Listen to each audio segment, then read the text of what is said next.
Negara ketiga, negara Australia. Ya, ini kan banyak yang nanya nih, Australia ya. Saya bacakan ya untuk Australia nih, ya. Komponen besaran biaya penempatan pekerja migran Indonesia yang ditempatkan oleh perusahaan penempatan pekerja migran Indonesia P3MI ya untuk jabatan CIP ya kepada pemberi kerja berbadan hukum di negara Australia ya. Oke. Sama tadi pemeriksaan kesehatan, saya udah nggak ulangi lagi ya. Kemudian medical check up lah ya, pemeriksaan kesehatan itu ya. Oke. Kemudian oh ya, nih Australia nih untuk pemeriksaan kesehatannya agak tinggi. Karena ada yang diatur oleh kita, ada yang diatur oleh Australia. Pemeriksaan kesehatannya 3.070.000 ya. Pemeriksaan kesehatan Indonesia medical check up-nya itu hanya 670.000 sama, tapi Australia mensyaratkan pemeriksaan kesehatan untuk mengajukan visa yang dipersyaratkan oleh Australia dengan biaya tertinggi sebesar 2.400.000. Jadi total ya 3.070.000. Pemeriksaan psikologi sama ya, saya nggak akan ulang lagi, 550.000. Paspor 0 rupiah.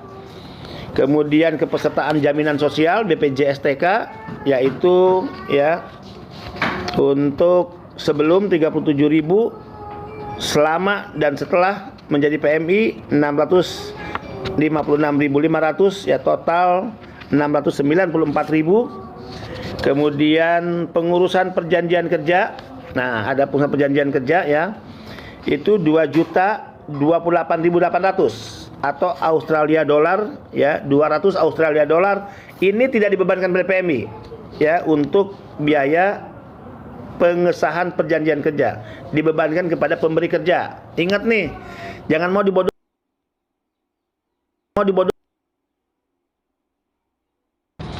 Kemudian visa kerja. Nah, visa kerja nih ya. Visa kerjanya ini cukup tinggi memang ya, yaitu 1.455 dolar Australia ya, yaitu sebesar 14.759.500 sobat migran. Transportasi dalam negeri sama, tadi Jawa 500.000, luar Jawa 2 juta ya. Kemudian tiket keberangkatan 15 juta Australia ya, kan bukan terbang ke ke Makassar nih.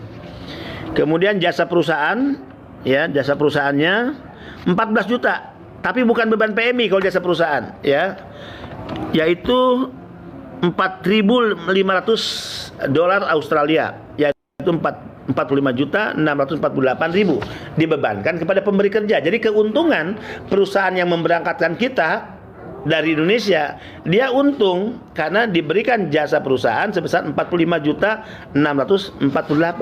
Jadi perusahaan itu nggak harus nyolong lagi dari PMI, nggak harus nekan lagi dari PMI, nyari keuntungan atas nama kerakusan lagi dari PMI. Ini semua diatur, mana yang diberikan oleh perusahaan di mana kita bekerja atau pemberi kerja, mana yang menjadi kewajiban pekerja migran. Jadi kalau begitu, berapa total yang dibebankan kepada pekerja migran yang akan berangkat ke Australia tadi? Totalnya 21.603.500. Itu aja. Ya, kemudian sebesar 62.676.800 total itu menjadi beban pemberi kerja, ya. Oke. Sobat migran, apalagi ya? Saya nggak akan ngulang-ngulang lagi nih ya. Catat ya semua. Pasti ada yang nunggu nih. Taiwan berapa, Hong Kong berapa.